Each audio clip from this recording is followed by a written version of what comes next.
Hello, my name's Rebecca Adams. Today I'm going to be talking about a course I teach on baby boomers at the University of North Carolina, Greensboro.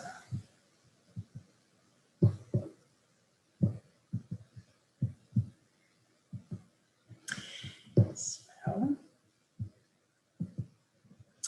the history of the development of this course is quite extensive. It was originally inspired by an introductory sociology course I taught in the spring and fall of 2014. I taught the course to a bunch of traditional age college students who were living in a dormitory on campus known as residential college or the Ashby Learning Community. And I compared millennials, who they were, to baby boomers as a way to reveal social structure.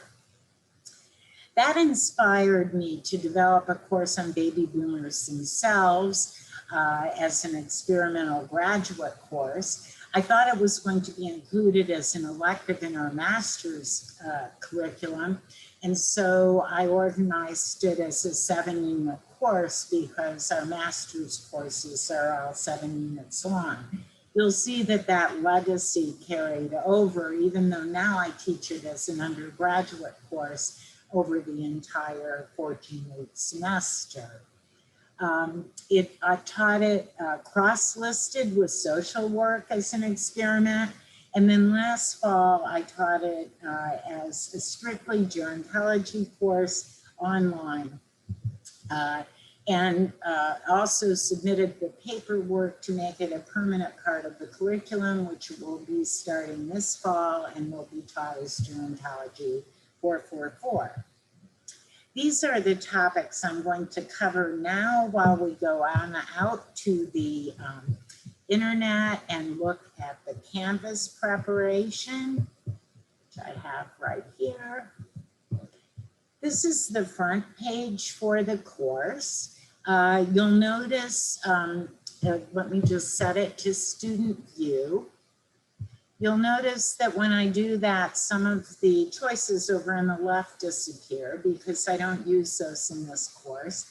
And one of the things that disappears is the link to modules.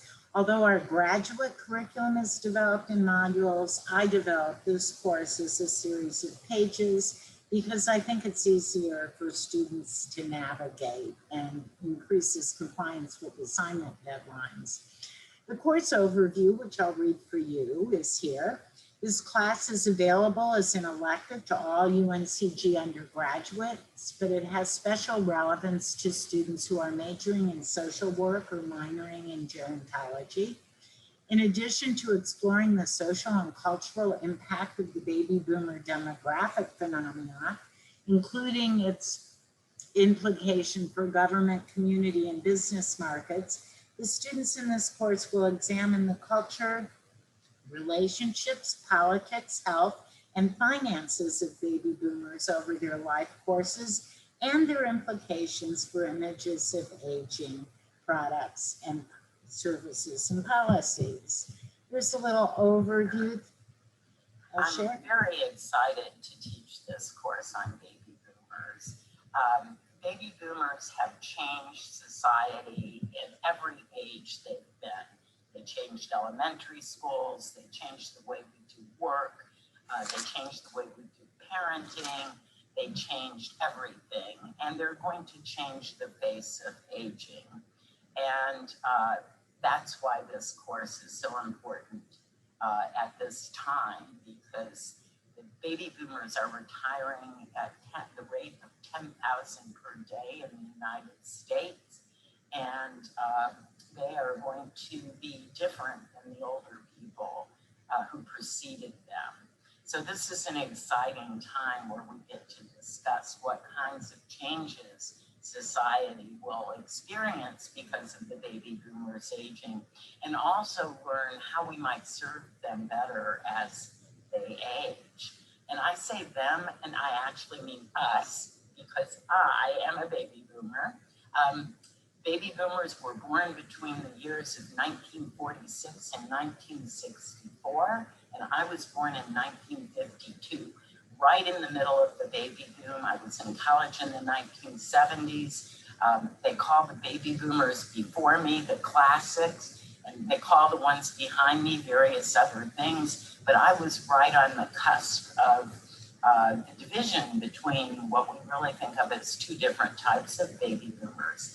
And you'll learn more about that, but I can see the people who are older than me and the people who are immediately younger than me, and the literature is personal to me for that reason. I'll share my insights, personal insights, as well as my academic observations throughout the course. You will learn mainly about baby boomers in this course, but you'll also learn an approach to understanding the importance of when you're born for how you age. And this could apply to Gen Xers or Millenniums or Gen Z or whatever cohort you happen to have been born into. So I'm looking forward to this class. Please review the materials carefully. Introduce yourself as part of the first unit. And notice the first two units will both be due at the same time. And so it's important you get started. Can't wait to see you in the discussion threads and find out who's in this class. Just let me know if you need help. As I said, email me at r_adams@uncg.edu, and we'll get started. Welcome. So the rest of the front page has links to each of the other pages. A student recommended that. Some bureaucratic instructions that were peculiar to this semester, and then also COVID instructions, which I'm hoping won't be necessary in the fall either. Now, I'd like to take you out to the syllabus. Let's hope that comes up. There it is. Okay, that is the Canvas syllabus. You see it here, but I also provide the students with an old school syllabus because I'm old school. And it includes many instructions for the students how to navigate the course, communications, required text, which they don't have to buy anything. And then the learning outcomes. The learning outcomes for this class are embedded in the learning outcomes for the minor in gerontology. And let me read these course learning outcomes to you quickly. Employ the life course perspectives to appreciate age over time in relation to the human life cycle and stages of growth and development within the social context, to life transitions and adaptive resources, and to the historical context of cohorts. 2, appreciate the implications of the large size and diversity of the baby boomer cohort. 3, demonstrate knowledge regarding the history of baby boomers' culture, political engagement, citizenship, health, labor force participation, and finances.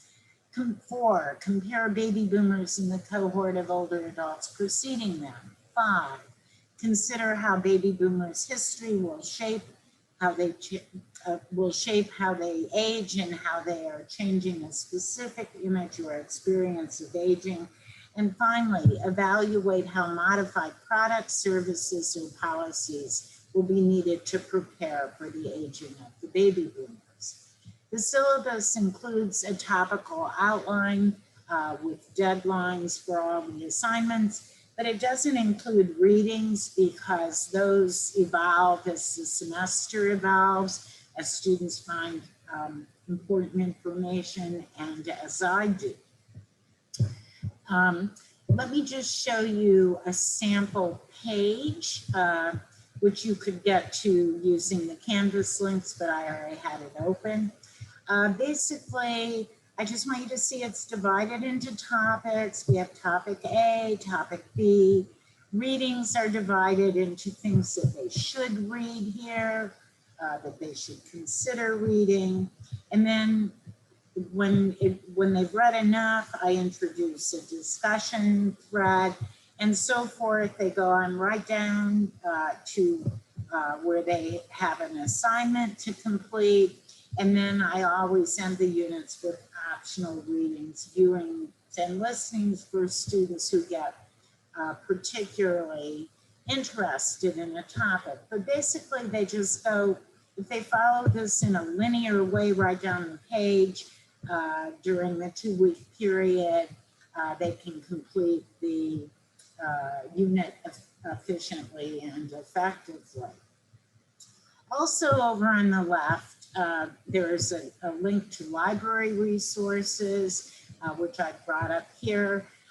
We haven't yet developed you'll see it's still got the old course number. We haven't developed this bibliography yet for public viewing, but it will be here just like these other ones. This is a course I developed for the graduate curriculum. I presented on it before at SGS, but there will be a bibliography here, probably including a lot of the optional readings that are already embedded in the course. Now, let me move on to sharing a resource I developed. I call this the generational divide. And it's one of the only things I had to develop myself for the course. But what you see across the top is the current year. The Zoom window is obscuring it, but it goes up to 2024. We're now in 2021. And then down here it shows the age. So if you go over to 2021, to 18-year-olds, you'll see they fall right in this yellow bar, which indicates traditional age college students, but it indicates that they would be members of Gen Z. So this is a way for students to see how people born at different times are in different cohorts and where they are at the particular point in time.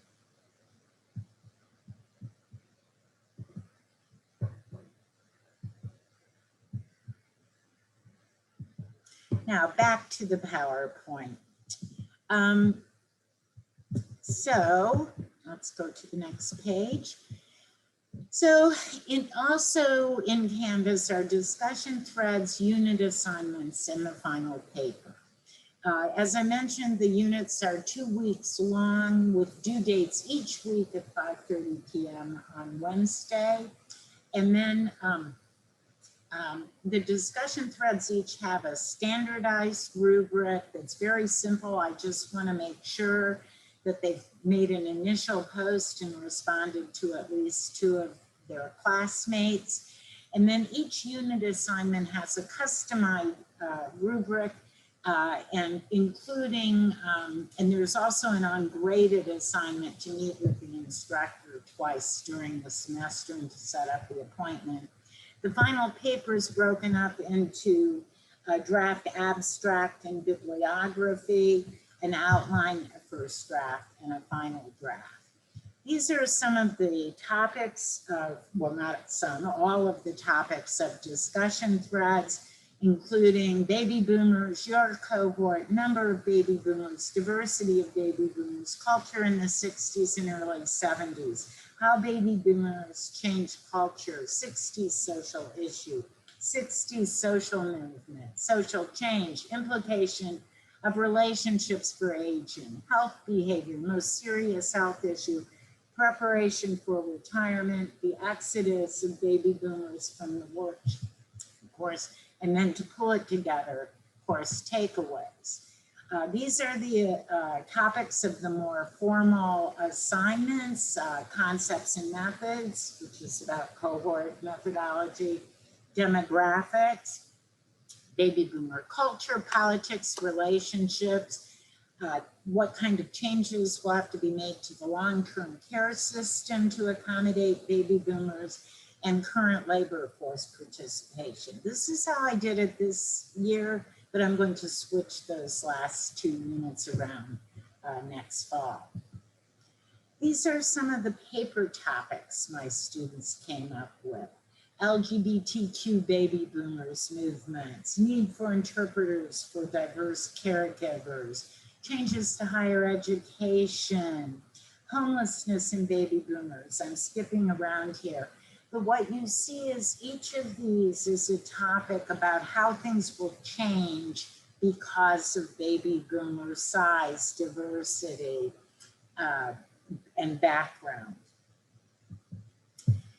This is an exemplary paper that I wanted to mention to you.